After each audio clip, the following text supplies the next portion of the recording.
Acheter une voiture d'occasion à un particulier ne pose pas de soucis à condition de prendre certaines précautions.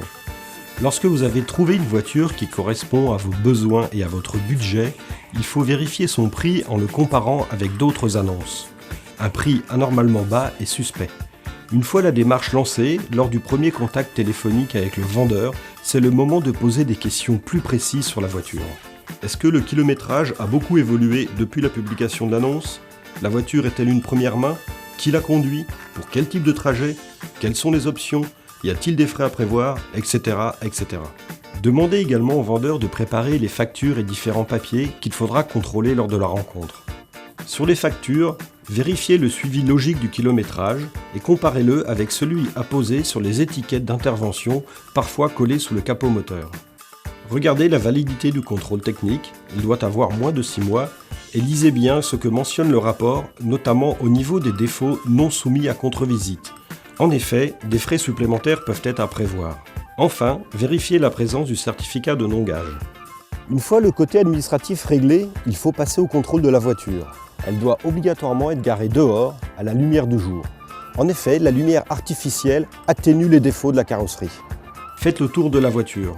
Elle doit être dans son jus, c'est-à-dire que son état doit correspondre au kilométrage. Par exemple, une peinture un peu délavée et un compartiment moteur sale, c'est normal pour une voiture d'une dizaine d'années. Des nuances de peinture peuvent indiquer par exemple une réparation de la carrosserie. Regardez ensuite les bords des jantes alu ou des enjoliveurs ainsi que l'état des pneumatiques. Essayez tous les ouvrants, portes et coffres qui doivent se manipuler sans point dur et sans grincement. Une fois l'extérieur contrôlé, c'est au tour de l'intérieur d'être passé au crible. Commencez par regarder l'état du pommeau de levier de vitesse, du revêtement du volant, une usure est normale pour un véhicule d'occasion, et contrôlez le fonctionnement des commandes, feu de détresse, essuie-glace, clignotant.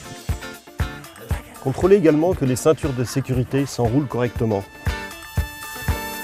Ensuite, contrôlez l'état des caoutchoucs des pédales, de la moquette et des plastiques de la planche de bord. Contrôlez la présence du triangle et du gilet jaune obligatoire ainsi que de l'outillage de bord. Regardez l'état de la roue de secours.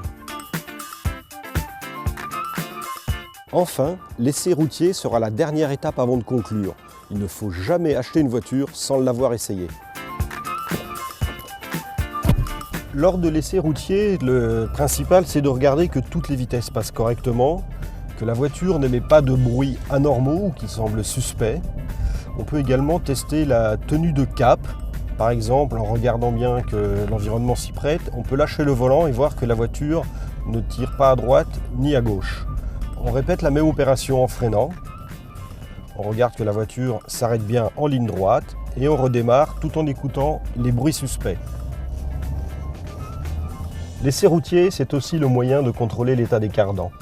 Pour cela, une manœuvre en braquant les roues à fond à gauche puis à droite, sans qu'on entende un bruit anormal, est signe que tout va bien.